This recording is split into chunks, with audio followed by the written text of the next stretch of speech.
Pemirsa, baru-baru ini heboh kabar rumah tangga pasangan Christian Sugiono dan Titi Kamal yang tengah diguncang prahara. Kondisi itu buntut dari kabar munculnya dugaan wanita lain dalam rumah tangga pasangan selebriti yang telah menikah sejak tahun 2009 lalu itu. Kabar yang beredar, Christian dikabarkan selingkuh dengan selebgram Hana Hanifah. Namun belum lama berselang sejak kabar heboh itu mengguncang jagat hiburan tanah air, tiba-tiba muncul pengakuan mengejutkan dari akun penyebar isu perselingkuhan Christian Sugiono dan Hana Hanifah. Pemilik akun tersebut akhirnya memberikan klarifikasi dan meminta maaf di akun TikTok dan dibagikan ulang Hana Hanifah di Instagramnya minggu kemarin. Assalamualaikum warahmatullahi wabarakatuh. Saya Rizka, pemilik akun @nuna_update. Di sini saya ingin meminta maaf dan mengklarifikasi mengenai pemberitaan atau konten yang saya unggah mengenai dugaan perselingkuhan Hana Hanifah dan Christian Sugiono. Saya memastikan dan meminta maaf karena telah menyebarkan konten hoax di sosial media.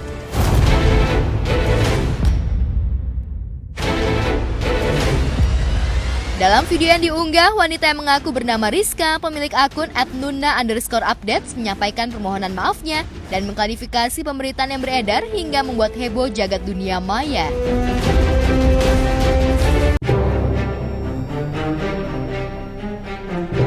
Dalam pengakuan yang lain, wanita bernama Rizka tersebut mengaku mengunggah berita yang tidak benar yang bersumber dari artikel yang tidak dapat dipertanggungjawabkan kebenarannya hingga menjadi bumerang bagi selebgram Hana Hanifah. Saya memastikan dan meminta maaf karena telah menyebarkan konten hoax di sosial media. Saya memohon maaf jika video yang saya unggah, yang saya olah dari sumber artikel online tersebut menjadi bumerang bagi saudara Hana Hanifah.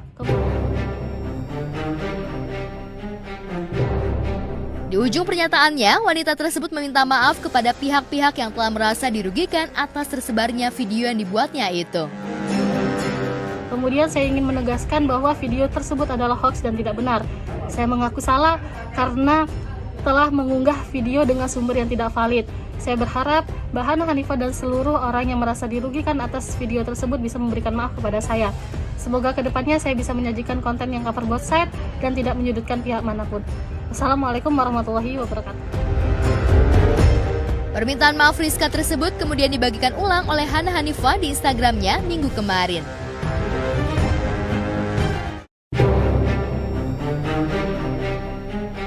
Ya, demi sebuah konten semata, haters tersebut tega melakukan penyebaran berita bohong. Dan dengan sengaja memfitnah Christian Sugiono berselingkuh dengan Hana Hanifah yang seolah-olah keduanya telah berbuat selingkuh. Padahal seperti kita ketahui, rumah tangga Christian Sugiono dengan Titi Kamal selama ini terlihat harmonis dan adem ayem jauh dari gosip miring seperti yang diberitakan. Lantas akankah Christian, Titi Kamal, dan Hana Hanifah akan melaporkan haters bernama Rizka dan akunnya ke jalur hukum atas dugaan pencemaran nama baik? Kita lihat perkembangan selanjutnya. Sebelumnya ditemui saat menghadiri resepsi pernikahan Jessica Mila dan Yaakob Hasibuan, Christian Sugiono telah mengklarifikasi kabar tersebut.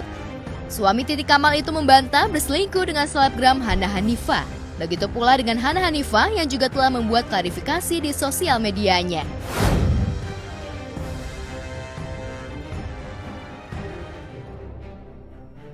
Kak, mengenai video gosip yang lagi rame Kak, gimana Kak? Iya. Kak, mengenai berita yang gak enak itu gimana Kak? Tanggapannya Kak? Mas Tian boleh Mas Tian? Iya, gimana? nih Yang heboh kemarin. Langsung ke Narsumi aja, jangan ke saya. Dia yang tahu, saya nggak tahu gitu. Tapi Bener gak itu? tapi ada keganggu nggak sih Mas Tian? Ada keganggu nggak? Dengan pemberitaan itu ada keganggu nggak Mas Tian?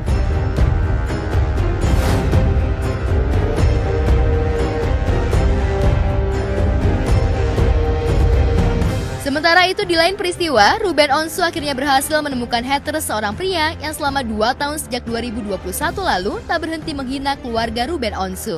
Suami Sarwen Dahtan itu kemudian mengunggah video permintaan maaf dan wajah pelaku yang kerap membuli keluarganya di Instagram miliknya. Selamat siang Pak Ruben Onsu. Kali ini saya minta maaf atas perilaku saya, atas apa yang saya terlanjur kata-kata saya terhadap keluarganya Pak Ruben Onsu. Saya minta maaf dari hati yang paling dalam. Saya minta maaf sekali. Saya sudah salah, saya sudah terlanjur. Saya janji saya tobat, tidak akan terulang kembali apa yang saya udah kata-katain Pak Ruben Onsu. Sekali lagi saya minta maaf, saya tobat. Tuhan yang balas. Terima kasih. Dalam video yang diunggah Ruben, pria tersebut memohon maaf kepada Ruben Onsu atas tindakannya yang menghina keluarga presenter ternama itu juga keluarganya. Lantas akankah Ruben tetap membawa pria tersebut ke jalur hukum? Ya udah begitu aja. Ya akhirnya dia minta maaf. Lihat responnya aja. Apa? Yang melaporkan haters itu nggak mau yang dari jadi Enggak. Ya udah, ya seperti apa yang saya tulis aja. tapi Gitu. katanya sinyalnya Ya. ciut gitu ya, Pak. Apa? Tunggu ya. Mulai dari kapan? Apa? Mulai dari kapan sih? Ya udah 2 tahun, lama banget. Ya guys, terima kasih ya teman-teman ya. Kok rumahnya kan udah diketahuin kok akan didatangi langsung aku. Kan rumahnya alamatnya udah tahu ya. Mau didatangi langsung. Ya, bukan sekali 2 kali saja Ruben dan keluarga mendapat cacian dan bulian dari haters yang selalu menjelekan keluarganya. Langkah hukum yang dibuat Ruben dengan menyeret pelaku ke jalur hukum sepertinya tidak membuat pelaku jera. Selalu saja ada haters-haters lain yang terus menyebarkan berita hoax yang mencemarkan nama baik keluarganya. Lantas akankah permintaan maaf haters tersebut akan membuat Ruben Onsu berhenti mengejar haters lainnya di luaran sana? Bukti dari kami bersama tim lawyer aku dan juga memperkuat dalam bentuk flash disk juga ya, bentuknya gitu, link-linknya semua. Ya, nggak ada tanggapan. Yang sudah memberikan tanggapan juga kami nggak ikutin laporan kok. Yang tidak memberi tanggapan bahkan dengan sengaja terus mengupload dan menggiring sebuah opini, ya akhirnya kami sebagai warga negara juga tidak main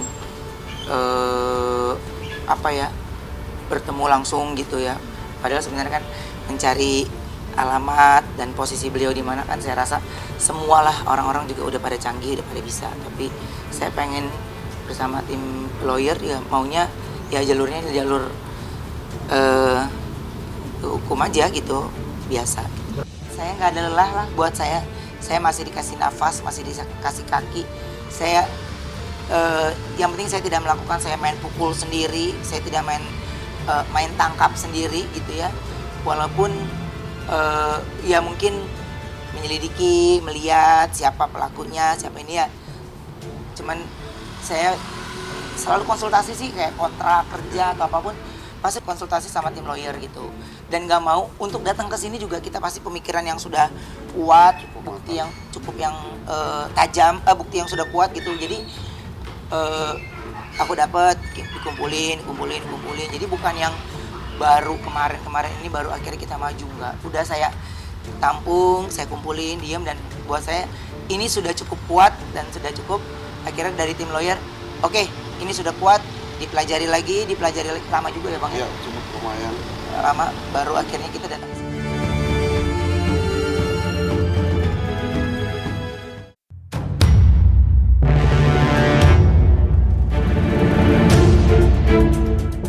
Sementara itu, untuk kali pertama, Ari Wibowo menghadiri sidang cerai yang digelar di Pengadilan Negeri Jakarta Selatan Senin kemarin. Kehadiran Ari tersebut ditemani oleh tim kuasa hukumnya untuk memenuhi sidang mediasi terkait kasus perceraiannya bersama Inge.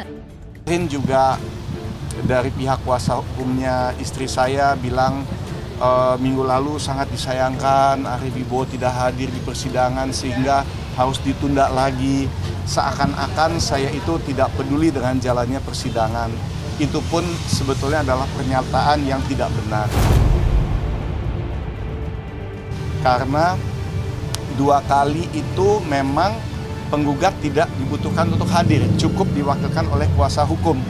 Betul nggak? Ya. Iya kan? Jadi yang pertama itu bulan lalu itu karena dokumentasinya tidak lengkap, makanya diundur seminggu, kemudian akhirnya baru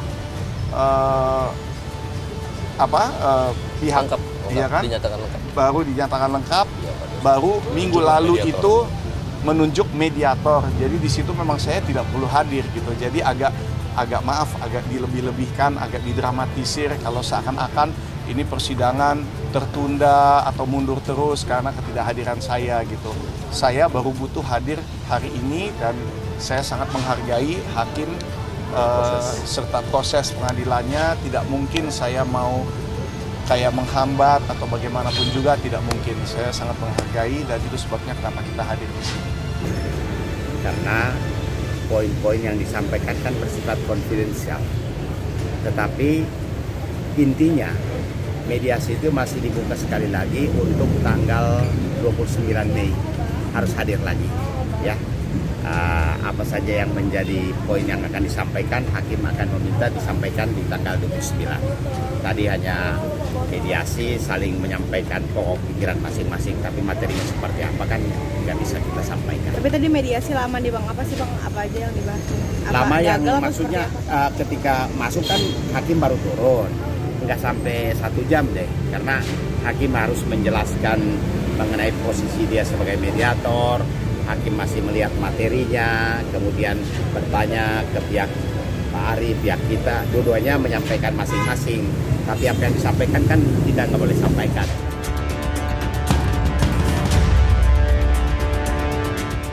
Sidang mediasi yang digelar kemarin tersebut memberikan kesempatan kepada Ari dan Inge untuk berbicara dari hati ke hati.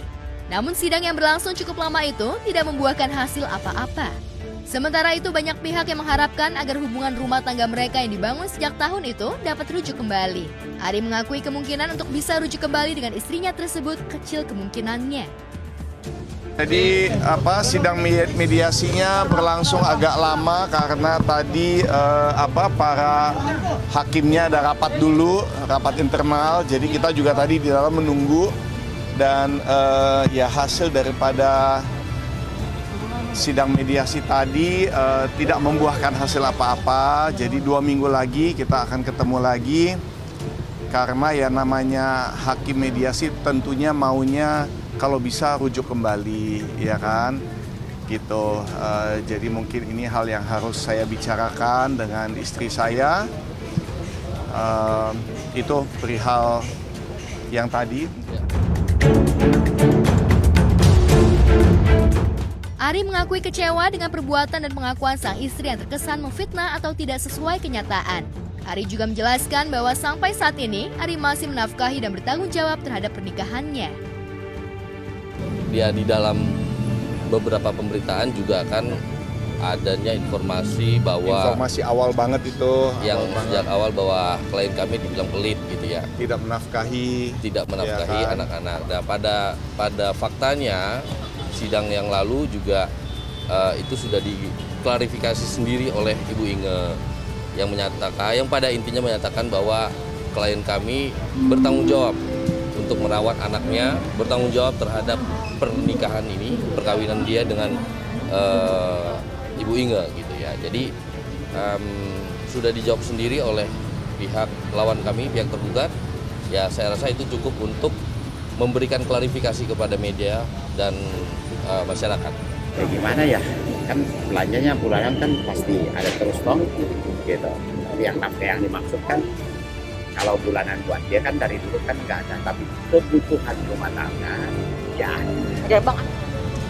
Kemudian selain itu, kalau dibilang saya kepala keluarga yang tidak bertanggung jawab, yang seperti apa ya, ini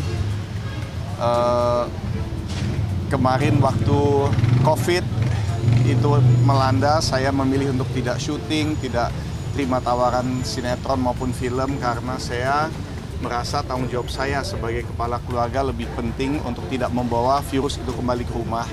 Awal-awal kan kita semua juga nggak ada yang tahu ya, COVID itu separah apa, akan selama apa lockdownnya, ternyata sampai 2 tahun gitu. Itu satu hal. Jadi secara kesehatan saya tuh sangat peduli terhadap kesejahteraan anak istri dan anak saya. Kemudian saat ini pun mungkin ada beberapa teman wartawan yang sudah ke rumah, cari saya di rumah, ternyata rumah itu sedang renovasi besar-besaran, ya kan. Jadi rumah tinggal saya ini lagi renovasi besar-besaran, kira-kira 90% renovasi total. itu juga awal-awalnya sebetulnya dimulai dari permintaan istri pengen punya island artinya tuh kayak meja di dapur ya. Tapi karena dapur yang sudah existing itu lebih kecil, artinya dapurnya harus dipindahin beserta semua saluran air, exhaust dan lain sebagainya. Akhirnya saya sekalian ya udah gymnya pun kita ada gym pribadi. Ruang gymnya pun saya besarin supaya Inge, istri saya, bisa bikin konten di situ karena dia kan gemar olahraga, saya pun gemar olahraga. Saya pikir anak-anak saya juga dua laki-laki akan olahraga juga pasti gitu ya. Jadi dapur saya besarin, gymnya saya besarin. Akhirnya satu rumah kita bongkar semua. Kalau itu bukan karena apa ya, karena perhatian saya kepada keluarga saya, itu buat apa lagi gitu ya kan, karena rumah lama pun nggak rusak, nggak bocor, nggak jelek, masih bagus, tapi ya saya pengen memberikan yang terbaik buat keluarga saya gitu, dan itu sudah berjalan, rumah ini sudah renovasi 2 tahun. Sementara itu, terkait dengan pemberitaan soal surat perjanjian pranikah yang membuat Inge menyesal, Ari dan kuasa hukumnya menjelaskan bahwa surat pranikah itu dibuat untuk mengantisipasi dirinya jika sudah tidak lagi berkarir di dunia hiburan lagi.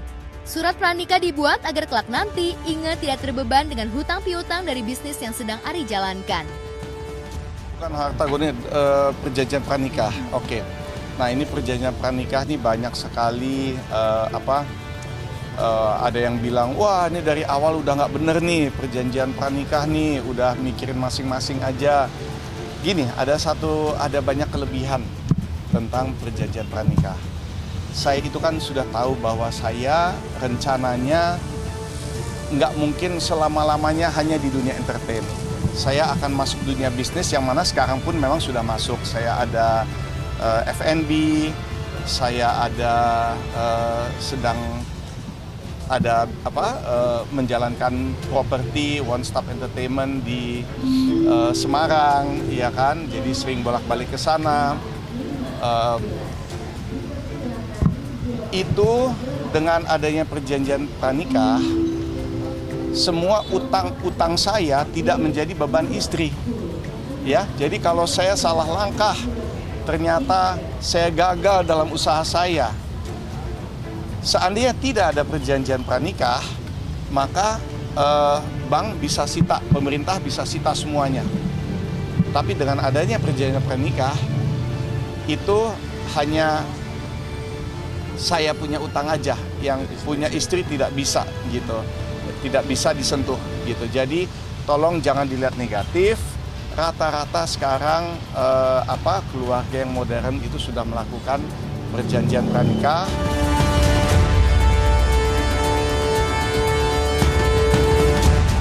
Di sisi lain, kasus perceraian Ari Wibowo dan Inge membuat ibunda Inge, Sharly, merasakan kesedihan yang mendalam.